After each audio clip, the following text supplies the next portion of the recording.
ان الذين كفروا ينادون لمقت الله اكبر من مقتكم انفسكم اذ تدعون الى الايمان فتكفرون. جن لوگوں نے کفر کیا ہے قیامت کے روز ان کو پکار کر کہا جائے گا آج تمہیں جتنا شدید غصہ اپنے اوپر آ رہا ہے اللہ تم پر اس سے زیادہ غضبناک اس وقت ہوتا تھا جب تمہیں ایمان کی طرف بلایا جاتا تھا اور تم کفر کرتے تھے. یعنی کفار جب قیامت کے روز دیکھیں گے کہ انہوں نے دنیا میں شرک و دہریت، انکار آخرت اور رسولوں کی مخالفت پر اپنے پورے کارنامہ حیات کی بنیاد رکھ کر کتنی بڑی حماقت کی ہے، اور اس حماقت کی بدولت اب وہ کس انجام بد سے دوچار ہوئے ہیں، تو وہ اپنی انگلیاں چبائیں گے اور جھنجلا جھنجلا کر اپنے آپ کو خود کوسنے لگیں گے. اس وقت فرشتے ان سے پکار کر کہیں گے کہ آج تو تمہیں اپنے اوپر بڑا غصہ آ رہا ہے، مگر کل جب تمہیں اس انجام سے بچانے کے لیے اللہ تعالیٰ کے انبیاء اور دوسرے نیک لوگ راہ راست کی طرف دعوت دیتے تھے اور تم ان کی دعوت کو ٹھکراتے تھے، اس وقت اللہ تعالیٰ کا غضب اس سے زیادہ تم پر بھڑکتا تھا. قالوا ربنا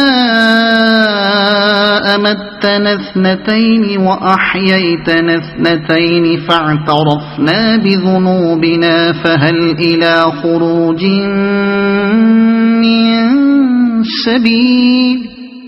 وہ کہیں گے اے ہمارے رب تو نے واقعی ہمیں 2 دفعہ موت اور 2 دفعہ زندگی دے دی، اب ہم اپنے قصوروں کا اعتراف کرتے ہیں، کیا اب یہاں سے نکلنے کی بھی کوئی سبیل ہے؟ 2 دفعہ زندگی دے دی. 2 دفعہ موت اور 2 دفعہ زندگی سے مراد وہی چیز ہے جس کا ذکر سورہ بقرہ آیت 28 میں کیا گیا ہے کہ تم خدا کے ساتھ کیسے کفر کرتے ہو جبکہ تم بے جان تھے، اس نے تمہیں زندگی بخشی، پھر وہ تمہیں موت دے گا اور پھر دوبارہ زندہ کر دے گا. کفار ان میں سے پہلی 3 حالتوں کا تو انکار نہیں کرتے کیونکہ وہ مشاہدے میں آتی ہیں اور اس بنا پر ناقابل انکار ہیں، مگر آخری حالت پیش آنے کا انکار کرتے ہیں کیونکہ وہ ان کے مشاہدے میں ابھی تک نہیں آئی ہے اور صرف انبیاء علیہم السلام ہی نے اس کی خبر دی ہے. قیامت کے روز جب عملاً وہ 4تھی حالت بھی مشاہدے میں آ جائے گی تب یہ لوگ اقرار کریں گے کہ واقعی وہی کچھ پیش آ گیا جس کی ہمیں خبر دی گئی تھی. اعتراف کرتے ہیں یعنی ہم تسلیم کرتے ہیں کہ اس دوسری زندگی کا انکار کر کے ہم نے سخت غلطی کی اور اس غلط نظریے پر کام کر کے ہماری زندگی گناہوں سے لبریز ہو گئی. کوئی سبیل ہے؟ یعنی کیا اب اس کا کوئی امکان ہے کہ ہمارے اعتراف گناہ کو قبول کر کے ہمیں عذاب کی اس حالت سے نکال دیا جائے جس میں ہم مبتلا ہو گئے ہیں؟ ذَلِكُمْ بِأَنَّهُ إِذَا دُعِيَ اللَّهُ وَحْدَهُ كَفَرْتُمْ وَإِن يُشْرَكْ بِهِ تُؤْمِنُوا فَالْحُكْمُ لِلَّهِ الْعَلِيِّ الْكَبِيرِ. جواب ملے گا یہ حالت جس میں تم مبتلا ہو اس وجہ سے ہے کہ جب اکیلے اللہ کی طرف بلایا جاتا تھا تو تم ماننے سے انکار کر دیتے تھے اور جب اس کے ساتھ دوسروں کو ملایا جاتا تھا تو تم مان لیتے تھے. اب فیصلہ اللہ بزرگ و برتر کے ہاتھ ہے. یعنی فیصلہ اب اسی اکیلے خدا کے ہاتھ میں ہے جس کی خدائی پر تم راضی نہ تھے، اور ان دوسروں کا فیصلے میں کوئی دخل نہیں ہے جنہیں خدائی کے اختیارات میں حصہ دار قرار دینے پر تمہیں بڑا اصرار تھا. اس مقام کو سمجھنے کے لیے سورہ زمر آیت 45 اور اس کا حاشیہ بھی نگاہ میں رہنا چاہیے. اس فقرے میں آپ یہ مفہوم بھی شامل ہے کہ اب اس عذاب کی حالت سے تمہارے نکلنے کی کوئی سبیل نہیں ہے، کیونکہ تم نے صرف آخرت ہی کا انکار نہیں کیا تھا بلکہ اپنے خالق و پروردگار سے تم کو چڑ تھی اور اس کے ساتھ دوسروں کو ملائے بغیر تمہیں چین نہ آتا تھا.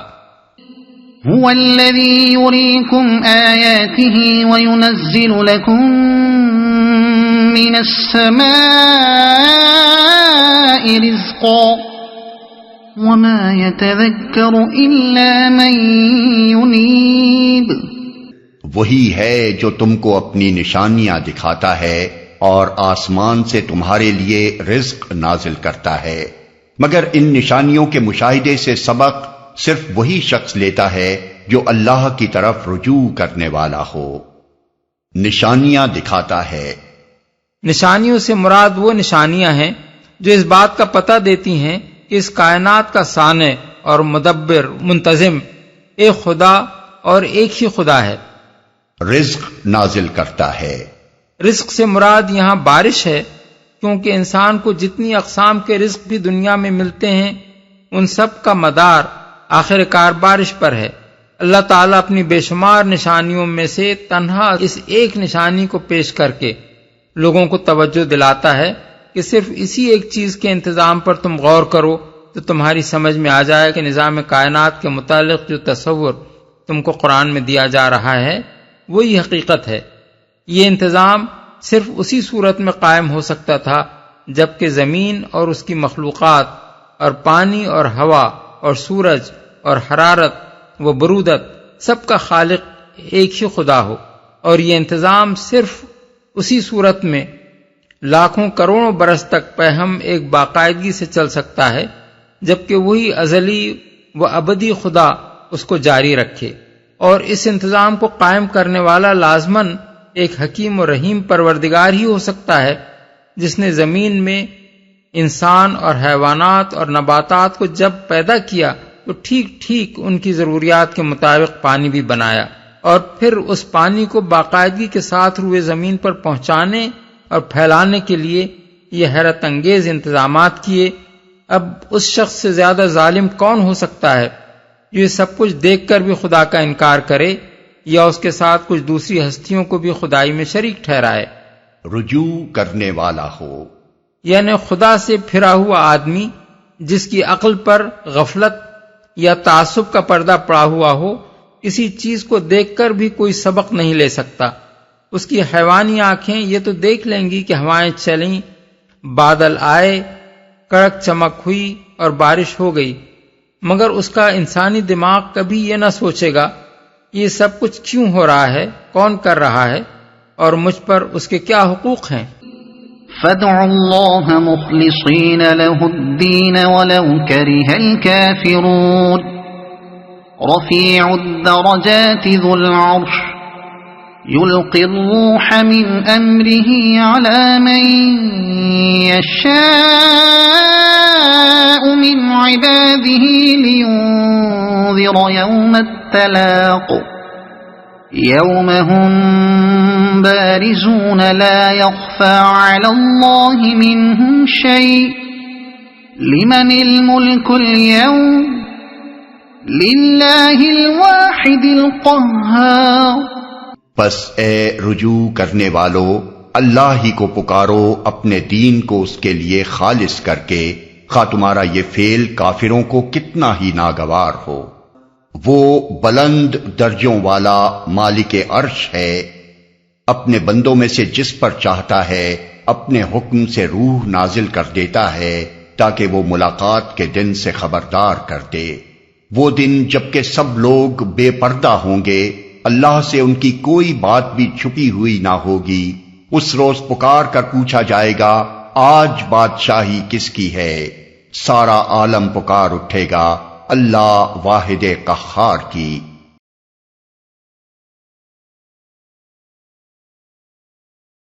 بلند درجوں والا، یعنی تمام موجودات سے اس کا مقام بدرجہ بلند ہے۔ کوئی ہستی بھی جو اس کائنات میں موجود ہے، خواہ وہ کوئی فرشتہ ہو یا نبی یا ولی یا اور کوئی مخلوق، اس کا مقام دوسری مخلوقات کے مقابلے میں چاہے کتنا ہی عرفہ و اشرف ہو، مگر اللہ تعالیٰ کے بلند ترین مقام سے اس کے قریب ہونے تک کا تصور نہیں کیا جا سکتا، کجا کہ خدائی صفات و اختیارات میں اس کے شریک ہونے کا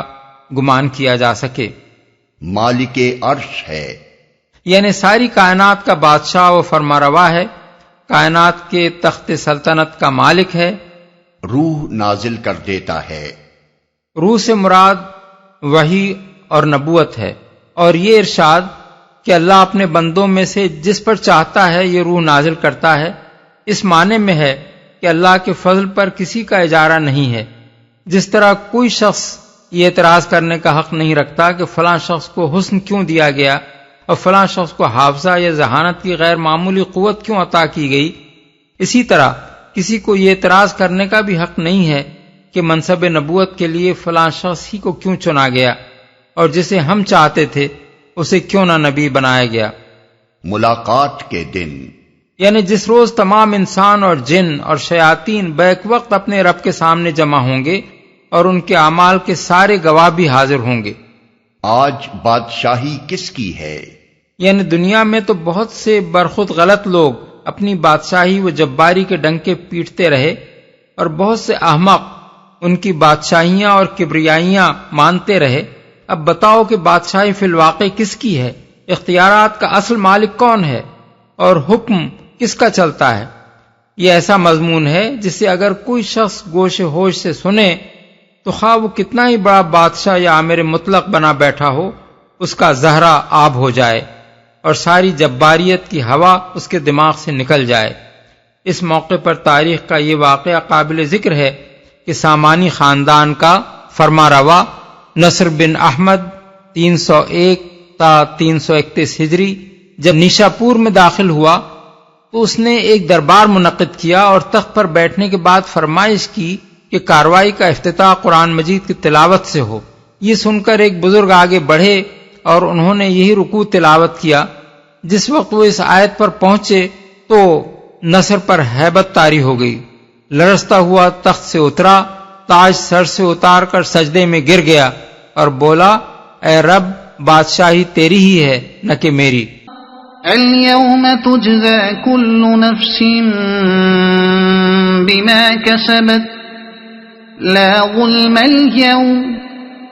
ان اللہ سریع الحساب۔ کہا جائے گا آج ہر متنفس کو اس کمائی کا بدلہ دیا جائے گا جو اس نے کی تھی۔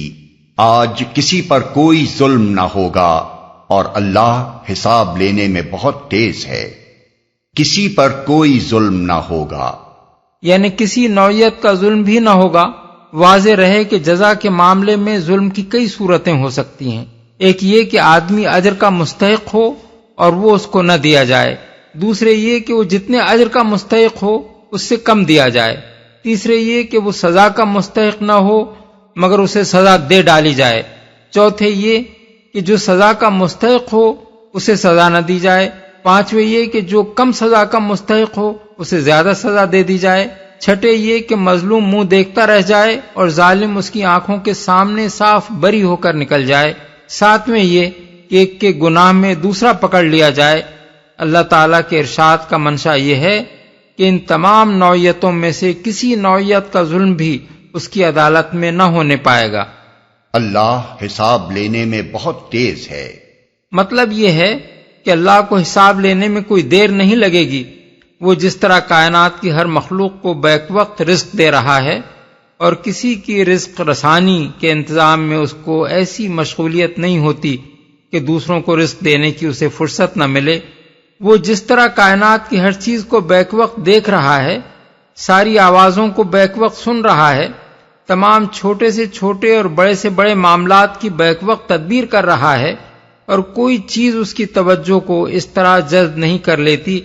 کہ اسی وقت وہ دوسری چیزوں کی طرف توجہ نہ کر سکے، اسی طرح وہ ہر فرد کا بیک وقت محاسبہ بھی کر لے گا اور ایک مقدمے کی سماعت کرنے میں اسے ایسی مشغولیت لاحق نہ ہوگی کہ اسی وقت دوسرے بے شمار مقدمات کی سماعت نہ کر سکے۔ پھر اس کی عدالت میں اس بنا پر بھی کوئی تاخیر نہ ہوگی کہ واقعات مقدمہ کی تحقیق اور اس کے لیے شہادتیں فراہم ہونے میں وہاں کوئی مشکل پیش آئے۔ حاکم عدالت براہ راست خود تمام حقائق سے واقف ہوگا، ہر فریق مقدمہ اس کے سامنے بالکل بے نقاب ہوگا اور واقعات کی کھلی کھلی ناقابل انکار شہادتیں چھوٹی سے چھوٹی جزئی تفصیلات تک کے ساتھ بلا تاخیر پیش ہو جائیں گی، اس لیے ہر مقدمے کا فیصلہ جھٹپٹ ہو جائے گا۔ وأنذرهم يوم الآزفة إذ القلوب لدى الحناجر كاظمين ما للظالمين من حميم ولا شفيع يطاع۔ اے نبی، ڈرا دو ان لوگوں کو اس دن سے جو قریب آ لگا ہے، جب کلیجے منہ کو آ رہے ہوں گے اور لوگ چپ چاپ غم کے گھونٹ پیے کھڑے ہوں گے۔ ظالموں کا نہ کوئی مشفق دوست ہوگا اور نہ کوئی شفیع جس کی بات مانی جائے، جو قریب آ لگا ہے۔ قرآن مجید میں لوگوں کو بار بار یہ احساس دلایا گیا ہے کہ قیامت ان سے کچھ دور نہیں ہے بلکہ قریب ہی لگی کھڑی ہے اور ہر لمحہ آ سکتی ہے۔ کہیں فرمایا اتی امر اللہ فلا تستعجلوہ، النحل آیت 1۔ کہیں ارشاد ہوا اقترب للناس حسابہم وہم فی غفلۃ معرضون، الانبیاء آیت 1۔ کہیں متنبہ کیا گیا اقتربت الساعۃ وانشق القمر، القمر آیت 1۔ کہیں فرمایا گیا ازفت الازفۃ لیس لہا من دون اللہ کاشفہ، النجم آیت 57۔ ان ساری باتوں سے مقصود لوگوں کو متنبہ کرنا ہے کہ قیامت کو دور کی چیز سمجھ کر بے خوف نہ رہیں، اور سنبھلنا ہے تو ایک لمحہ ضائع کیے بغیر سنبھل جائیں۔ نہ کوئی مشفق دوست ہوگا۔ اصل میں لفظ حمیم استعمال کیا گیا ہے جس سے مراد کسی شخص کا ایسا دوست ہے جو اس کو پٹتے دیکھ کر جوش میں آئے اور اسے بچانے کے لیے دوڑے، جس کی بات مانی جائے۔ یہ بات برسبیل تنزل کفار کے عقیدہ شفاعت کی تردید کرتے ہوئے فرمائی گئی ہے۔ حقیقت میں تو وہاں ظالموں کا کوئی شفیع سرے سے ہوگا ہی نہیں، کیونکہ شفاعت کی اجازت اگر مل بھی سکتی ہے تو اللہ کے نیک بندوں کو مل سکتی ہے، اور اللہ کے نیک بندے کبھی کافروں اور مشرکوں اور فساق و فجار کے دوست نہیں ہو سکتے کہ انہیں بچانے کے لیے سفارش کا خیال بھی کریں۔ لیکن چونکہ کفار و مشرکین اور گمراہ لوگوں کا بالعموم یہ عقیدہ رہا ہے اور آج بھی ہے کہ ہم جن بزرگوں کے دامن گرفتہ ہیں وہ کبھی ہمیں دوزخ میں نہ جانے دیں گے بلکہ اڑ کر کھڑے ہو جائیں گے اور بخشوا کر ہی چھوڑیں گے، اس لیے فرمایا گیا کہ وہاں ایسا شفیع کوئی بھی نہ ہوگا جس کی بات مانی جائے اور جس کی سفارش اللہ کو لازماً قبول ہی کرنی پڑے۔ يعلم خائنة الأعين وما تخفي الصدور والله يقضي بالحق والذين يدعون من دونه لا يقضون بشيء إن الله هو السميع البصير۔ اللہ نگاہوں کی چوری تک سے واقف ہے اور وہ راز تک جانتا ہے جو سینوں نے چھپا رکھے ہیں، اور اللہ ٹھیک ٹھیک بے لاگ فیصلہ کرے گا۔ رہے وہ جن کو یہ مشرکین اللہ کو چھوڑ کر پکارتے ہیں، وہ کسی چیز کا بھی فیصلہ کرنے والے نہیں ہیں، بلا شبہ اللہ ہی سب کچھ سننے اور دیکھنے والا ہے۔ یعنی تمہارے معبودوں کی طرح وہ کوئی اندھا بہرا خدا نہیں ہے جسے کچھ پتہ نہ ہو کہ جس آدمی کے معاملے کا وہ فیصلہ کر رہا ہے اس کے کیا کرتوت تھے۔